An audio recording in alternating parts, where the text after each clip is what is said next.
Playing music that we haven't necessarily played before isn't frightening to me. It's more of a challenge and almost a point of inspiration. There's something really special about having Bob come drop a piece of paper with some notes on it, scribbled down, and saying go. I'm very happy to be able to bring this to you. The first album, Sophisticated Lady. We filmed it, we recorded it, and filmed it thanks to Randy Bellis Productions in Cammilleri Hall at USC, designed by Yasuhisa Toyota and lovingly built by Dr. Antonio Damasio, who's one of the finest neuroscientists in the world and a lover of music. Thanks to Dr. Damasio, we were able to make this recording in Cammilleri Hall. John Pruitt served as our executive producer for this recording. He flew to Los Angeles from Kurdistan, where he had been working for our recordings, and I'm happy to say that the music was exciting enough that he never got sleepy, didn't have the usual jet lag problem that he does coming back from a trip like that. Thank you, John, for making this recording possible. To be 25 and already have a double release jazz album coming out on a really, really awesome record label feels awesome.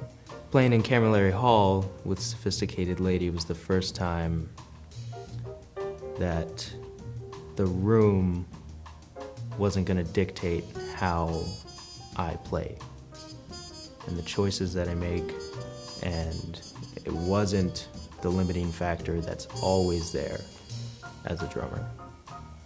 So combine that with flawless acoustics and spontaneous compositions, and you have the recipe for either a major disaster or something great, which is, I think we achieved the latter.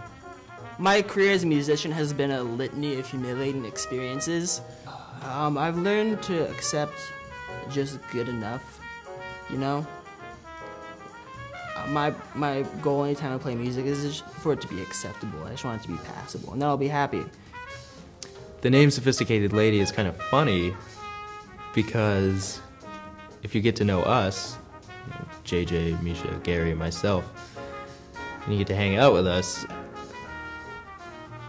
Sophisticated Lady is probably the last name that would come to mind. I like to think that I'm the sex appeal of the group. I'm really the Justin Bieber of Sophisticated Lady.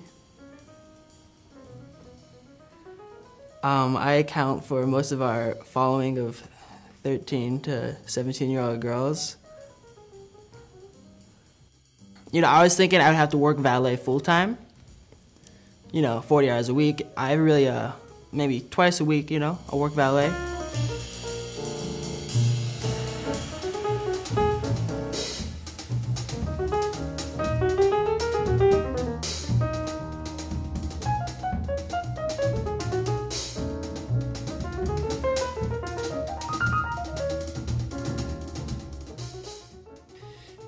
I think Gary came up with Sophisticated Lady, and we sort of dismissed it actually at first because of the lady aspect.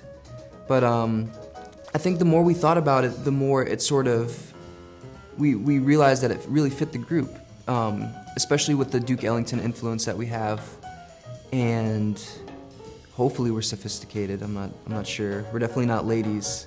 For some reason, when we play, even though there's that element of playfulness and kind of gesturing that goes on, there's always this focus and this clarity and this mission that comes through. And I think Sophisticated Lady is, while funny, humorous, and somewhat ironic, I think it's perfect. No, we feel super lucky. I mean, because we thought we were going to be checking out the Cammilleri Hall and seeing how it sounds, and then we walked out with kind of like a record deal, and it's pretty exciting. Makes me feel pretty official to have an album out. It's really inspiring, you know. It inspired us to like, inspired me to practice so that I wouldn't sound like crap on the actual album. Inspired me to write, you know. And I've been writing more because of that, you know, because of the efforts I started putting into writing for the album. And so it's given us a lot of cool opportunities. Bye.